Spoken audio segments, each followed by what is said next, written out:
Chaos in Syria. Christians are being targeted like they have been in many other countries around the world. I'm joined today by Matthew Faraci. How you doing, Matt? Hello, Billy. How are you, my friend?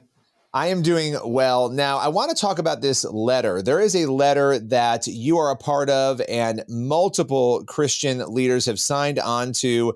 Really, this was put out there before President Trump's meeting with Syrian President al-Sharaa. But talk about this letter. How was it formed and what is the purpose of it? Well, Billy, Trump is, I think, you're going to have to check me here, but he's the first president that I can think of in modern times, maybe Reagan, that made religious freedom an urgent national priority with his amazing statement about Nigeria recently, right?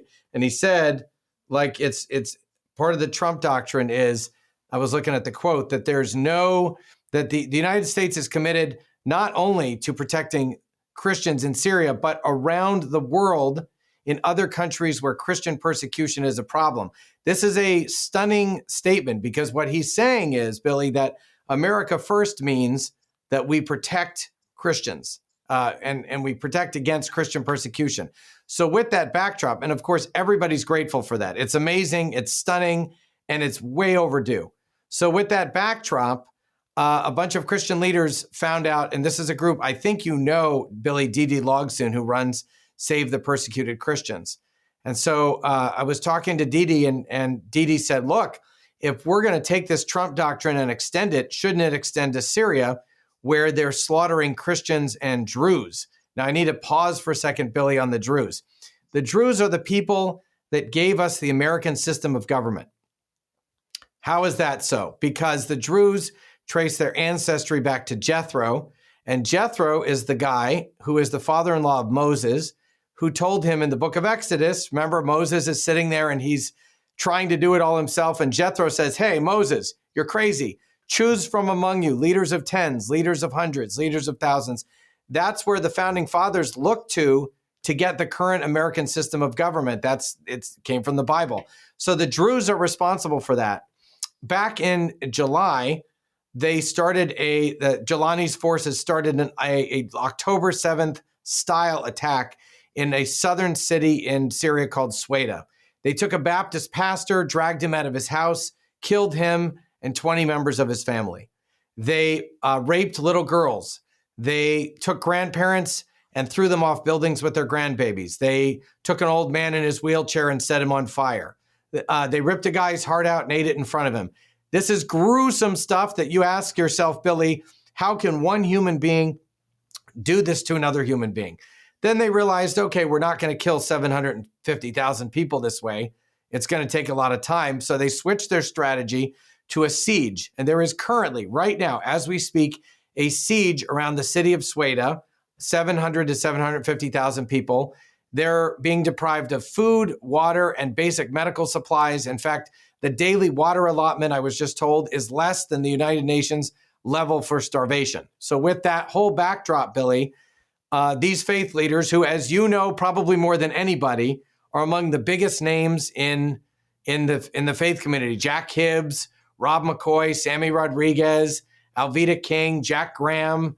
I'm sure you'd pull some other names. I'm just going off the top of my head here. But they all said to the president, look, you've committed to this thing in Nigeria and around the world.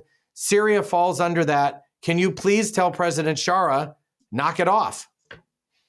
And have you gotten any response from the president's camp so far with this letter?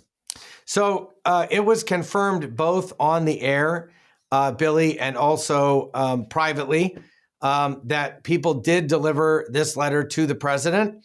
And as Grant Stinchfield reported earlier this week, the president was surprised to learn of its contents and did speak to al-Sharaa about this and said that if you want American support for rebuilding your country in Syria, you're going to have to stop this.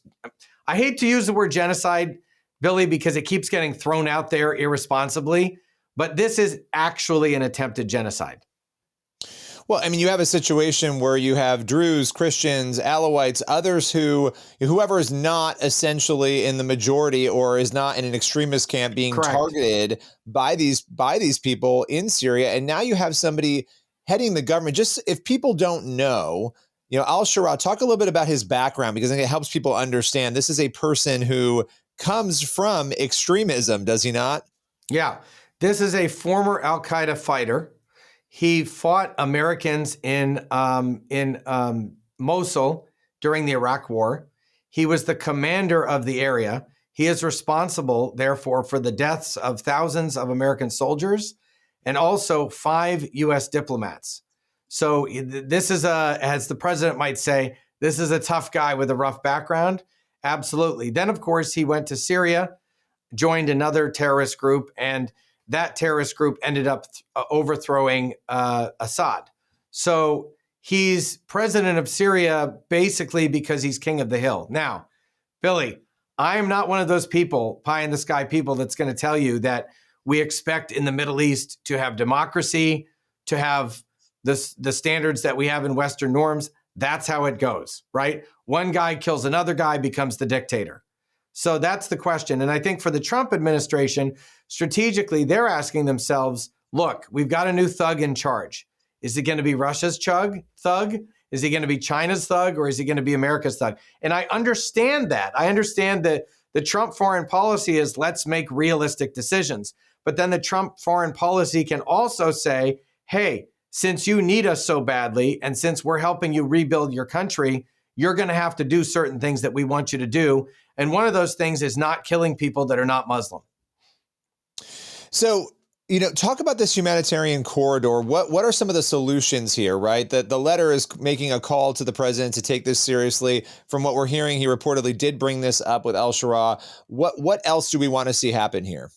Very specifically, Billy, right now there is I'm doing this air quotes specifically, there is a humanitarian corridor from Damascus to Sweda. Now, who controls that corridor? Al-Sharaa. So what that means is that they can use that corridor as they're using it for leverage. Would you like medical treatment? You need to convert to Islam. Would you like food? You need to accept our authority over you, et cetera, et cetera. So what the faith leaders are asking for is a humanitarian corridor, specifically from Hadar, which is on near Israel, near the Golan Heights area, from Hadar to Sweda. And that would allow humanitarian aid to actually flow in unmolested by terrorist forces or by al-Sharaa's forces, and it would allow these people to be saved. And remember, Billy, we're heading into winter. So we already have a horrible humanitarian crisis. People don't have food. The hospitals have been knocked out. The terrorists blew up the wells, the water wells. There's apparently barely intermittent electricity. Now you're heading into winter, and you're going to see a lot more problems heading into winter. So they're asking the president, can you please get that corridor opened so aid can flow freely into Sweda, into that area? As people are listening to this and watching this, Americans in particular, what would you say is the most practical way that they can support these persecuted communities, that they can get involved in doing what you're doing, trying to, push the hand of our own government to take action here? Billy, I've come to the conclusion that religious freedom is the most sacred human right of all. Think about that. If you don't have religious freedom, what do you have, Billy? Religious freedom's the canary in the coal mine. If you don't have religious freedom, underneath it, you're going to have terrorism. That is why, by the way, President Trump called out Nigeria, because Nigeria has a growing jihadist terrorist problem. That's why they're killing Christians. So religious freedom for people of faith, but also I would just say if you're human, religious freedom is the most important thing. So the people at Save the Persecuted Christians are doing an absolutely outstanding job identifying all the hotspots. Now, Mark Walker, who's President Trump's nominee to be U.S. ambassador for religious freedom, and by the way, we need to confirm that guy 7 months ago. Why that's being held up in the Senate on Jim Rish's committee blows my mind. I have no idea why. But Mark would be the point guy in there. Remember, Billy, Sam Brownback had that job during the first Trump administration, did a great job. Mark's identified 19 countries, 19, where religious freedom is at the level of it, or let's say the lack of religious freedom is at the level it is in Syria. Meaning we've got a real problem on our hands and we need to address it. But for your viewers, they should just go to savethepersecutedchristians.org.